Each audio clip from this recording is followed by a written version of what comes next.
A $30,000 car can quietly cost you closer to $37,000 and be worth about $12,000 by the time you finish paying for it.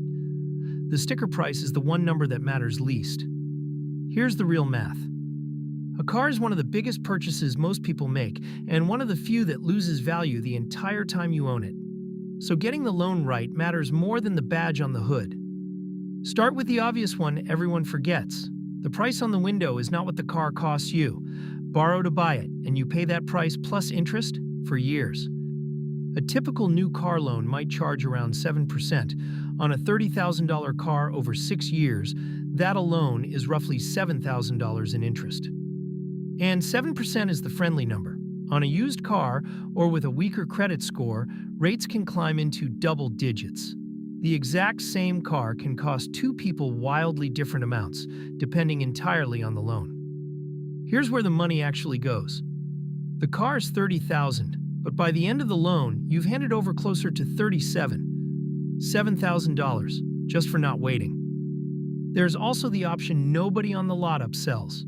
Paying cash, no loan, no interest, no underwater risk. If you save up and buy outright, even a cheaper car, you skip this entire problem. It's the most boring and most powerful move there is. Now, the trick that costs people the most. On the lot, nobody asks what you want to spend. They ask what monthly payment you're comfortable with. That shift from total price to monthly payment is where budgets quietly get destroyed. Because almost any car can be made to fit almost any monthly payment. You just stretch the loan longer. The payment looks affordable. The total cost balloons. Watch the price and the rate, never the monthly number alone. Watch what stretching the loan actually does. Over 3 years, that car costs about $3,000 in interest. Over 6, nearly $7,000. Over 7, more than 8. The monthly payment drops, but you pay thousands more and stay in debt far longer. 7 and even 8-year car loans are now common, and they're a trap. A lower payment feels like winning. But you'll be paying for the car long after it's worn out, and for years, you'll owe more than it's worth. And here's how it spirals.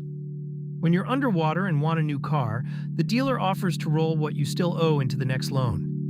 Now you're financing 2 cars in one. People do this again and again, dragging old debt into new cars forever.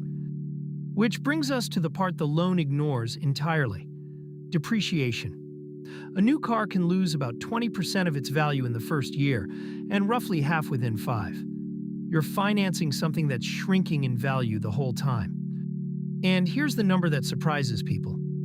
For a new car, depreciation, the value it silently loses, is usually a bigger cost than the interest, the fuel, even the repairs.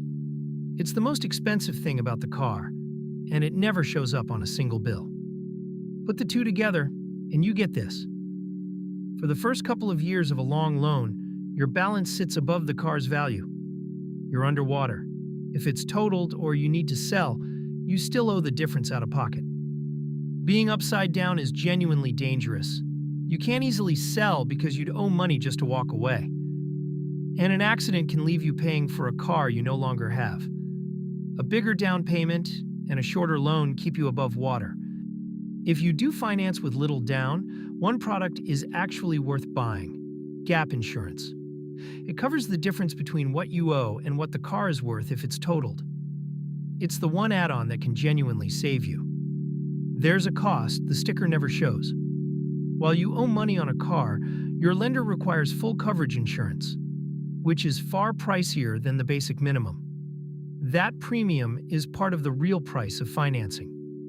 And the loan is just one line: insurance, fuel, maintenance, registration, repairs.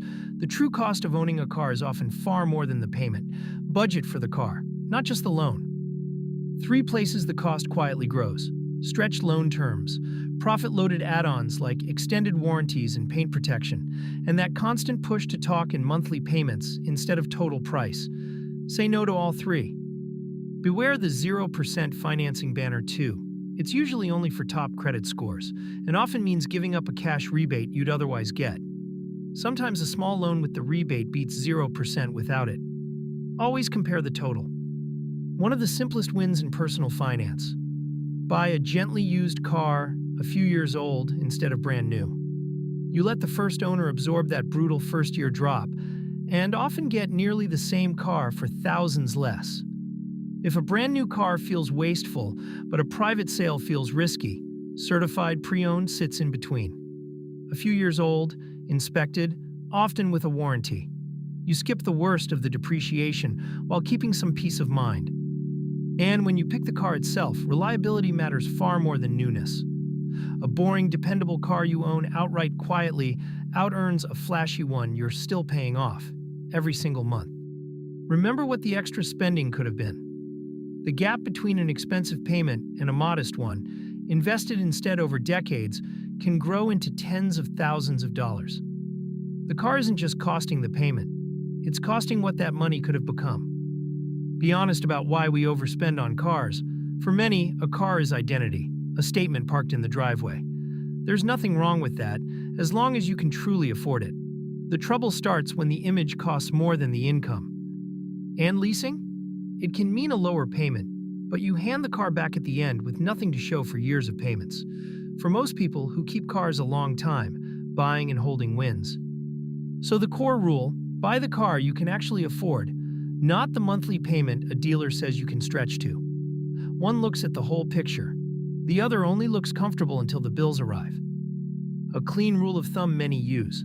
Put at least 20% down, finance for no more than 4 years, and keep all your car costs under 10% of your income. If a car only fits with a longer loan or no down payment, it's simply too expensive.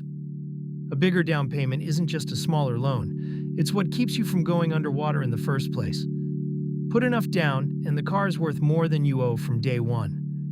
And if you're already in a car loan at a painful rate, you may be able to refinance it, especially if your credit has improved.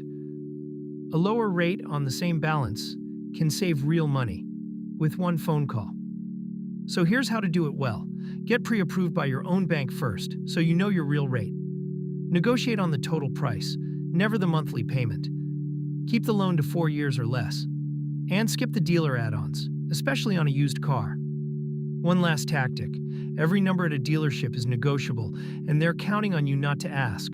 The price, the rate, the add-ons, the trade-in, get it all in writing. Never feel rushed. And remember that walking away is always an option. And protect yourself from yourself. Car buying is emotional by design. The smell, the test drive, the salesperson's gentle urgency. Never sign on the same day you fall in love with a car. Sleep on it. A genuinely good deal will still be there tomorrow. Underneath all of it is one reframe. A car is a depreciating tool that gets you from A to B. It is not an investment and not the place to stretch your budget. Buy a reliable one you can comfortably afford, pay it off quickly, and put the difference somewhere that actually grows. The sticker price was never the real number. The interest, the loan length, and the depreciation are. Get those right, and a car becomes a sensible purchase instead of a quiet drain on your future. For One Money Idea, honestly visualized every week, subscribe to Money Visualized.